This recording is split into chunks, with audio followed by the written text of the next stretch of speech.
آج کی اس کہانی کا نام ہے کہا نہ ماننے کی سزا۔ ایک دفعہ کا ذکر ہے کہ ایک جھیل کے کنارے پر باداموں کے ڈھیر سارے درخت تھے۔ ان پر سبز رنگ کے بادام لگتے جنہیں پرندے اور کئی دوسرے جانور اپنی خوراک بناتے تھے۔ ان درختوں پر دوسرے پرندوں اور جانوروں کے ساتھ ساتھ گلہریوں کا ایک خاندان بھی آباد تھا۔ یہ گلہریاں درختوں کے تنوں پر چڑھتیں، شاخوں پر جھولتیں اور خوب کھیلتی کودتی تھیں۔ باداموں کی لذیذ گریاں ان کی مرغوب غذا تھیں۔ ان گلہریوں میں ایک چھوٹی سی گلہری شیز نام کی تھی۔ وہ بڑی شرارتی اور منچلی تھی۔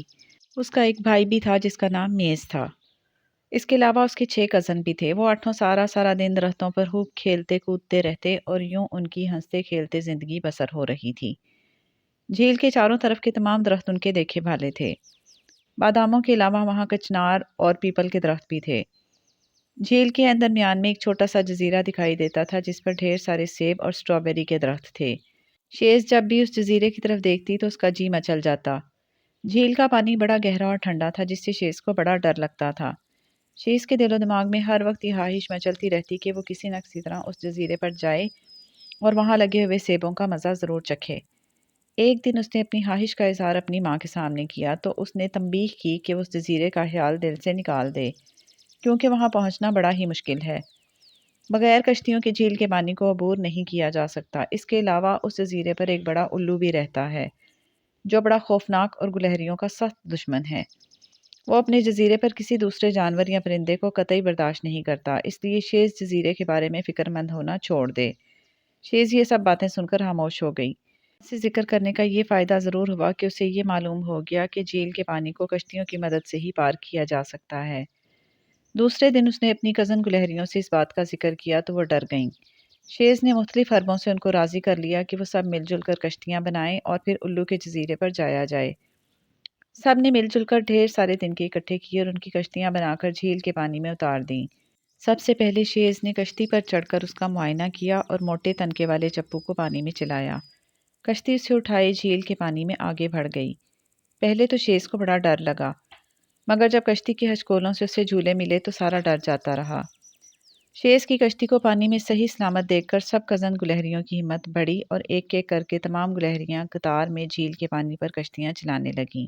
یہ کھیل درختوں پر اچھلنے کودنے سے زیادہ مزیدار تھا۔ انہیں اس بات کا ذرا بھی احساس نہ ہوا کہ وہ کب کھیل ہی کھیل میں جزیرے تک جا پہنچیں۔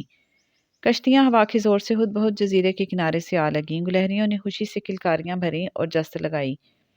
وہ سب اس جزیرے کی زمین پر پہنچ گئی تھیں جہاں پہنچنا انہیں ایک عرصے سے محال دکھائی دیتا تھا۔ جزیرے پر سیب اور اسٹرابیری کے درخت پھیلے ہوئے تھے۔ سیبوں کی بھینی بھینی خوشبو سے گلہریاں بہت خوش ہوئیں اور انہوں نے جلدی سے درختوں پر چڑھ کر سیب کھانا شروع کر دیے۔ شیز یہ دیکھ کر برہم ہوئی۔ اس نے سب گلہریوں کو ادھم مچانے سے منع کیا اور کہا کہ یہ جزیرہ الو کی ملکیت ہے، اس لیے مالک سے اجازت لیے بغیر یہاں کچھ بھی کھانا پینا بری بات ہے۔ گلہریاں یہ سن کر شرمندہ ہو گئیں۔ شیز کے ساتھ سب گلہریاں الو کے گھر کی تلاش میں نکل پڑیں۔ جلد ہی ایک درخت کی کھو میں انہیں الو کھڑا دکھائی دیا۔ وہ سب اس کے قریب پہنچی اور سلام کیا۔ الو گلہریوں کو دیکھ کر حیران ہوا۔ اس نے ان کے آنے کا سبب دریافت کیا۔ گلہریوں نے سیب اور اسٹرابیری کھانے کی فرمائش کی اور کچھ ساتھ لے جانے کی اجازت طلب کی۔ الو کے لیے یہ چیزیں بے معنی تھیں کیونکہ وہ انہیں کھاتا نہیں تھا، اس لیے اس نے گلہریوں کو سیب اور اسٹرابیری کھانے کی اجازت دے دی، مگر شور کرنے اور ادھم مچانے سے منع کیا کیونکہ اس طرح اس کے آرام میں خلل پڑتا تھا۔ گلہریاں اجازت پا کر بے حد خوش ہوئیں اور بھاگ بھاگ کر درختوں پر چڑھنے لگیں۔ تھوڑی دیر میں وہ ڈھیر ساری اسٹرابیریاں کھا گئیں۔ اس کے دماغ میں نہ جانے کیا آیا، وہ الو کے گھر کی طرف چل پڑی۔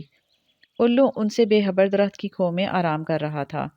شیز جب وہاں پہنچی تو دروازہ بند پایا۔ اس نے دروازے کے سوراخ سے اندر جھانکا تو اسے الو آرام کرتا ہوا دکھائی دیا، جس کی ایک آنکھ بند تھی اور دوسری آنکھ کھلی ہوئی تھی۔ الو نے شیز کو دیکھ لیا اور آنے کا مقصد پوچھا۔ شیز نے کہا کہ وہ الو کے لیے کچھ کرنا چاہتی ہے اور یہ معلوم کرنے آئی ہے کہ اسے کیا پسند ہے۔ الو نے کہا کہ وہ اپنے کام سے کام رکھے اور اس کے آرام میں خلل نہ ڈالے۔ شیز یہ سن کر واپس لوٹ آئی اور اس نے گلہریوں سے کہا کہ الو کے لیے ہمیں مچھلیاں پکڑنا چاہیے تاکہ ہم اسے تحفے کی صورت میں دیں۔ گلہریوں نے اس کی بات کو صحیح سمجھتے ہوئے جھیل کے پانی میں کنڈیاں ڈال دیں۔ کچھ دیر بعد وہ کافی ساری مچھلیاں پکڑنے میں کامیاب ہو چکی تھیں۔ شیز نے وہ سب مچھلیاں ان سے لیں اور اپنی ساتھیوں کے ساتھ الو کے گھر چلی آئی۔ اس نے دروازہ کھٹکھٹا کر الو کو باہر بلایا اور مچھلیاں اس کے سامنے رکھ کر کہا کہ وہ ان کی طرف سے یہ تحفہ قبول کر لے۔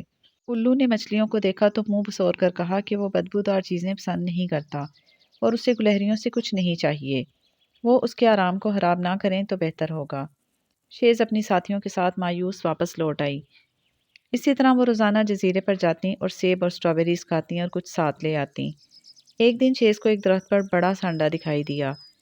شیز کے دل میں یہ خیال آیا کہ اسے یہ انڈا الو کو تحفے میں دینا چاہیے۔ اس نے اپنی ساتھی گلہریوں کی مدد سے وہ انڈا گھونسلے سمیت درخت سے نیچے اتارا اور الو کے گھر لے آئیں۔ الو نے جب انڈا دیکھا تو وہ بہت ناراض ہوا۔ اس نے گلہریوں کو کہا کہ وہ اسے گھونسلے سمیت واپس وہیں رکھ دیں جہاں سے انہوں نے اسے اتارا تھا۔ اس کے علاوہ اس نے صاف الفاظ میں کہہ دیا کہ اگر اب دوبارہ گلہریوں نے اس جزیرے کا رخ کیا تو ان کے ساتھ برا پیش آئے گا۔ یہ سن کر سب گلہریاں پریشان ہو گئیں۔ انہوں نے الو سے اپنے رویے کی معافی مانگی اور درخواست کی کہ وہ جزیرے پر ان کا داخلہ بند نہ کرے۔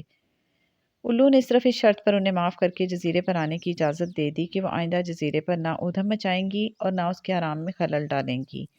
گلہریوں نے الو سے وعدہ کیا کہ وہ ایسا ہی کریں گی۔ کچھ دن یوں ہی بیت گئے۔ ایک دن شیز کو خیال آیا کہ کئی دن سے الو دکھائی نہیں دیا، کیوں نہ وہ اس کی ایک جھلک دیکھ آئے۔ اس کی ساتھی گلہریوں نے اسے الو کے گھر کی طرف جانے سے منع کیا، مگر وہ اپنے تجسس پر قابو نہ رکھ سکی اور الو کے گھر کی طرف روانہ ہو گئی۔ اس بار اس نے دروازے کے سوراخ سے اندر جھانکنے کی بجائے درخت کے اوپر چڑھنا ضروری خیال کیا۔ درخت پر چلنے پھرنے سے الو کے آرام میں خلل پڑا۔ وہ درخت کے کھوکھلے تنے کے اندر سے اڑتا ہوا بالائی شاخ کی کھڑکی میں آن بیٹھا۔ جلد ہی اسے معلوم ہو گیا کہ ایک گلہری اس درخت پر موجود ہے۔ اس نے گلہری کو وعدہ خلافی کی سزا دینے کا فیصلہ کیا۔ جو ہی شیز گلہری اس کھڑکی کے قریب پہنچی تو الو نے اپنی تیز چونچ سے اس کی دم پر حملہ کر دیا۔ شیز الو کو وہاں پا کر حواس باختہ ہو کر بھاگی۔ الو نے اس کی دم کاٹ ڈالی تھی جو کہ اس کے منہ میں دبی رہ گئی۔ شیز بغیر دم کے جان بچا کر جب ساتھی گلہریوں کے پاس پہنچی تو وہ سب خوفزدہ ہو گئیں۔ وہ سب جلدی جلدی اس جزیرے سے نکل کر اپنی اپنی کشتیوں میں بیٹھیں اور گھروں کو لوٹ آئیں۔ اس کے بعد ننھی گلہریوں نے کبھی اس جزیرے کا رخ نہیں کیا۔ شیز کو اپنی خوبصورت دم کھونے کا بڑا دکھ تھا، کیونکہ اب اس کی ساتھی گلہریاں اس کا مذاق اڑاتی تھیں۔ دم کٹی شیز گلہری۔ دیکھا بچوں، کسی کو بلا وجہ تنگ نہیں کرتے۔